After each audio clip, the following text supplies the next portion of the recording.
Story time మన favourite కదా. ఇవాళ ఏంటంటే ఒక స్టోరీ గురించి మాట్లాడతాం. ఒక అడవిలో అడవి పక్కన ఉన్న గ్రామానికి ఒక సాధు వచ్చారు. సాధుకి కొంత 40 years లోపల ఉన్న సాధు వస్తే ఆ ఊర్లో ఉన్న వాళ్ళందరూ స్వామిజీ వచ్చారని చెప్పి ఆయన కావాల్సిన అడిగిన క్వశ్చన్ ఇదన్నీ అడిగి అన్ని సమాధానాన్ని చెప్పించుకుని ఇదన్నీ ఓకే అన్నారు.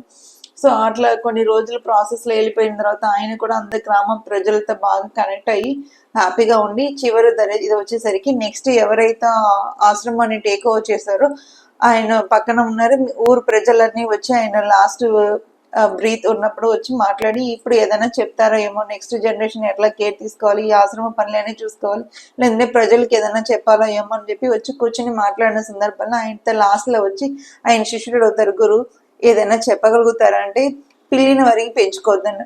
అదేంటి పిల్లిని పెంచుకోవద్దు ఏంటి, నేను పిల్లికి దీనికి ఏముంది, ఏదో ఆశ్రమం గురించి ఏదో చెప్తారని అనుకుని నేను సీరియస్గా దీన్ని పిల్లిని పెంచుకోవద్దంటే అప్పుడు ఆయన పెద్ద అని చెప్పి చచ్చిపోతారు. పక్కన ఉన్న పెద్ద ఆయన నాకు తెలిసి ఎందుకు పిల్లిని పెంచుకోనంటే ఈయనకి అర్థం కాకుండా పోనీ మీరైనా చెప్పండి, పెద్ద అయినా కదా చెప్పండి అంటే ఆయన చెప్తారు.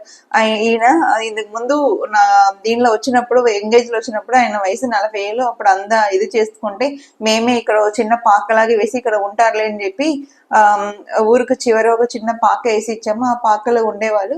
ఆ పాకలో ఉండేసి అక్కడ ఇది చేసుకున్నప్పుడు వీళ్ళకి ఎక్కువ బట్టలు ఉండేది, ఎప్పుడు కోసి కట్టుకుని ఉంటారు కదా. సో ఒంటికి మీద ఉండదు, దండ మీద ఒకటి ఉండేది, 2 జతలు ఉండేది. సో ఆ జతలు వెళ్ళి ఆయన ఉన్నదాన్ని ఊరు ప్రజలన్నీ వచ్చి తిండి పెట్టేవాళ్ళు, తిండితో తినేసి అక్కడ ఉండేవాళ్ళు.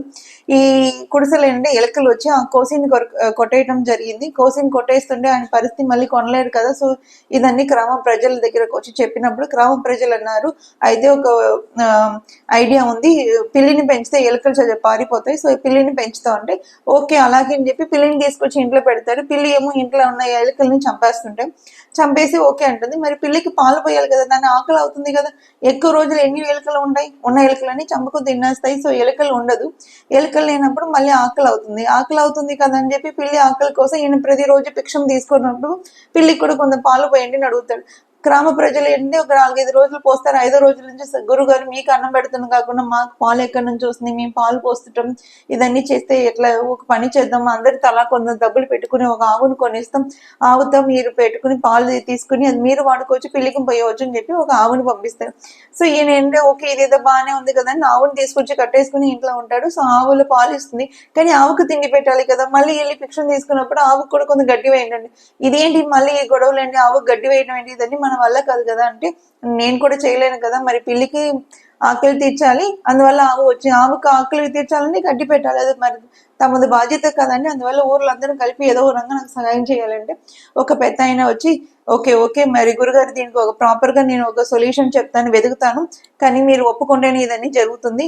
మన ఊరు చివరిలో ఉన్న అమ్మాయి చిన్న అమ్మాయి వాళ్ళ ఆయన చనిపోవడం వల్ల పెళ్లి ఇదన్నీ ఏం లేకుండా పిల్ల పెట్టుకుని ఒక ఇంట్లో ఉంటుంది, అమ్మాయిని తెచ్చి పెడితే మీకు సహాయం అవుతుంది, ఆవుకు తిండి అవుతుంది, పిల్లకి పాలు అవుతుంది, ఏమంటారని చెప్తే ఆయన ఆలోచించుకుని ఓకే ఇదే బాగానే ఉంది కదా, నాకు కూడా ఏదో సహాయానికి ఉంటుంది, ఇంటి దగ్గరనే ఏదో గడ్డి పెంచుకుంటుంది, తీసుకొచ్చి ఆవుకి పెడుతుంది, అంత సెట్ అవుతుంది అని ఓకే సరే అన్నాడు. అమ్మాయి కూడా చూడటానికి అందంగా ఉంది, అమ్మాయిని తీసుకొస్తారు, ఇక్కడ పెడతారు, నేచురల్ ప్రాసెస్ లో జరగాల్సిందని ఉంటుంది. వాళ్ళకి పిల్లలు పుడతారు, పిల్లల్ని మళ్ళీ ఇప్పుడు చూసుకోవాలి కదా, వాళ్ళకి బడిలు చదువు ఇదన్నీ ఉంటాయి కదా, వాళ్ళకి మంచి చెడు ఆరోగ్యం ఇదన్నీ చూసుకోవటం. మళ్ళీ అదన్నీ అయిన తర్వాత ఆయనకి అనిపిస్తుంది, ఒరే బాబు ఇదన్నీ వద్దని చెప్పి సన్యాసంలో దూకాను, ఈ సాధుగా వచ్చాను, మళ్ళీ ఇదన్నీ మొత్తం మొదలుకు వచ్చి ఇలా చేశారు, ఒక పిల్లి వల్ల నా తలరాతలంతా అయిపోయింది, నేను అనుకున్న లక్ష్యం నుంచి ఏదో మిస్డైరెక్షన్ అయిపోయి అన్ని ఏదో బాగుంది కదా ఈ ఫ్లో అని చెప్పి వెళ్ళిపోతా ఉంటే ఎక్కడో తీసుకుపోయింది, ఇదన్నిటి కారణం ఏంటి ఆ పిల్లి.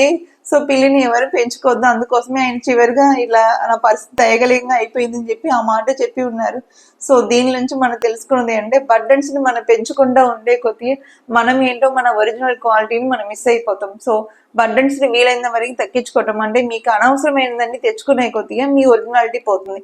సో ఏది అనవసరమైన వస్తువులు మీ చుట్టూ కానీ మీలా ఉన్నప్పుడు మీ ఒరిజినాలిటీ పోతుందండి. అది మారల్ ఆఫ్ ద స్టోరీ.